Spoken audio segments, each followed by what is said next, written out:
I remember you were in 2001, I think. You were in the ABCD camp. Yep.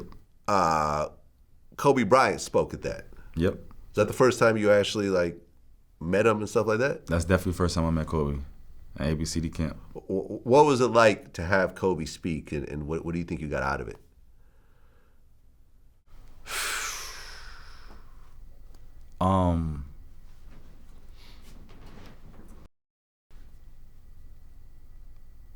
Anytime you're a kid like that, you see somebody in the NBA, you're analyzing everything about them.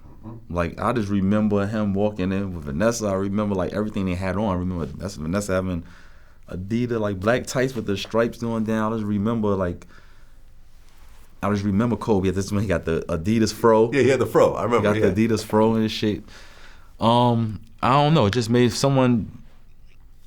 That was very, very, very. That was an important moment for all of us. You see how focused we was watching. Yeah, no, I saw it. I saw the video. I felt like everything he said, we was exorbitant right there in the moment, and I don't know. It's weird. It's weird for Kobe not to be here and us to talk about him and shit, but that moment meant a lot because he definitely put us in pocket. He was telling us right there, yo, y'all gotta work hard. Yo, y'all could really do this.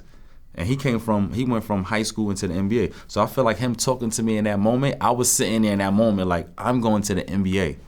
That's what I was thinking when Kobe was saying they're talking. I'm going to the NBA, I'm going to the NBA. How Kobe went to the NBA from high school. I think was this the shot that happened around that time? Yeah. That's definitely one of the shots. Look how young I am. Whoa, yeah. Jim Gatto. Wow, Julius Hodge is in there. Wow. That's a throwback. Lenny Cooke was there. Lenny Cooke was there. Now, at the time, Lenny Cooke was actually ranked higher than LeBron. Right? Yep. And did you ever play against him? Against who? Lenny. In camp, yes. In camp. What was that like? Lenny was a beast. Lenny was one of the first big men point guards, kind of dribbling the ball. But LeBron was LeBron. LeBron was LeBron at hello. That's why I see people talking about Bron using steroids. If Bron using steroids, he been using steroids when we was kids. Fuck are y'all talking about? Oh, he's better than everybody because he's using steroids. Bullshit. He's been better than the rest of us. I don't want to hear the steroids my ass. Well, shit. Ultimately, things didn't work out for Lenny. No. What do you think happened from your point of view? They said Lenny had a lot of people around him, and maybe his work ethic. I'm not exactly sure. Everybody not gonna make it. Nothing happened. Nothing happened. Everybody that's not gonna make it. What happened is it's only 400 jobs. If it was 1,000 jobs, they would have had a spot for him. Yeah. It just sounds crazy to be that big of a prospect and ultimately not make it. Yeah. And I'm saying Lenny Cooke, people still talk about him today. Yeah, for him not to get the opportunity to even actually get in the league and I don't understand. I don't understand exactly what happened. I don't know the details. I don't know, my brother Jamel, right?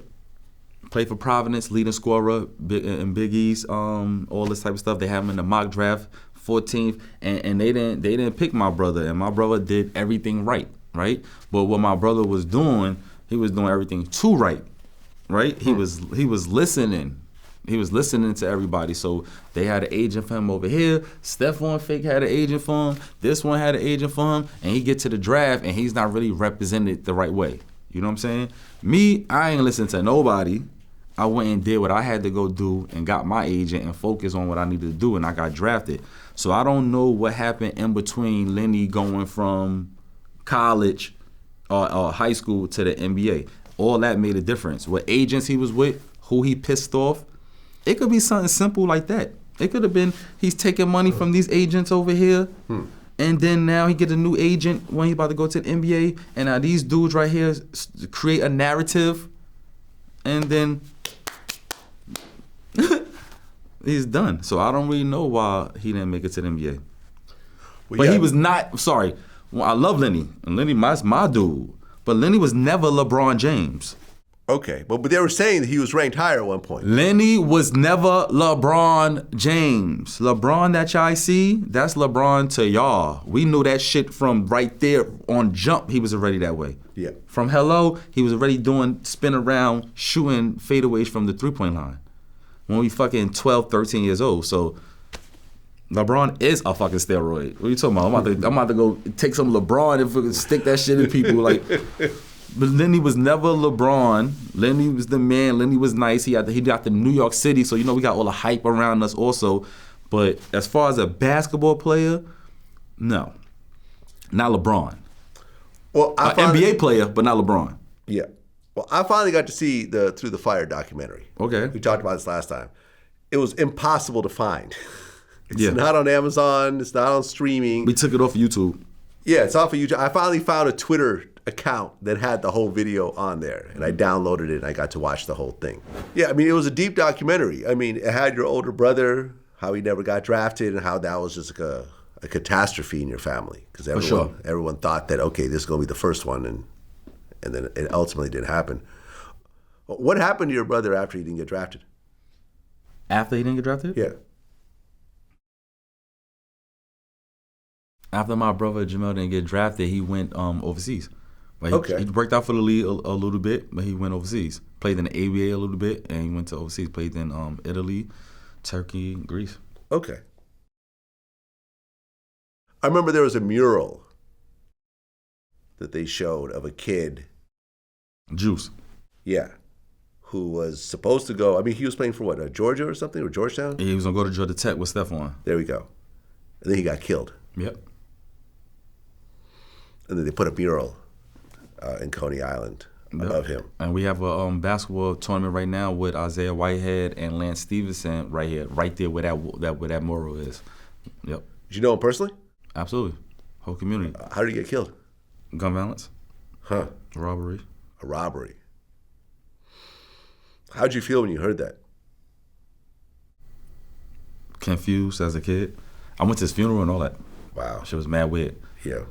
It's so funny. The day I was a kid going to, what year he get killed in? This is this is the 90s, mid-90s. So Yeah.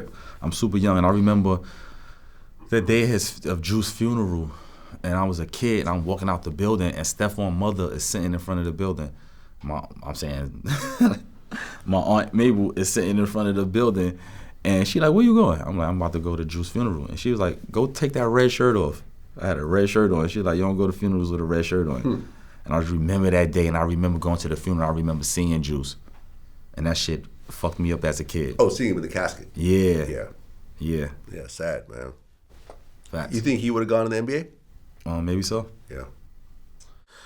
I remember you talked about how there are times that you don't have any sneakers.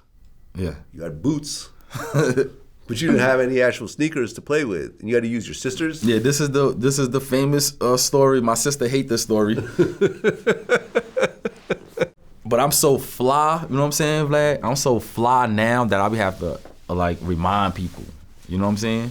I be have to remind people, like, you feel me? Like, I went through a regular life, you know what I'm saying? I know I'm fly now, but we ain't have shit.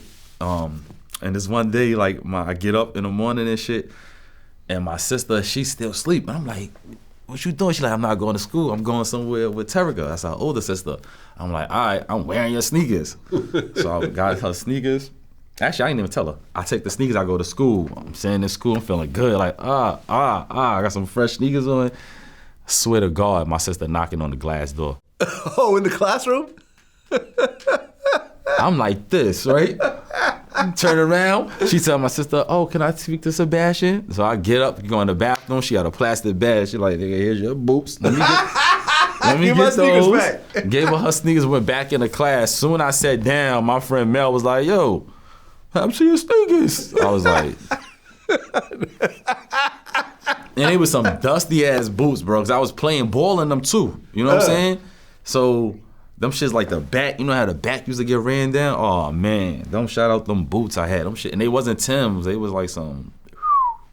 Right, because you got your Adidas deal while still in high school.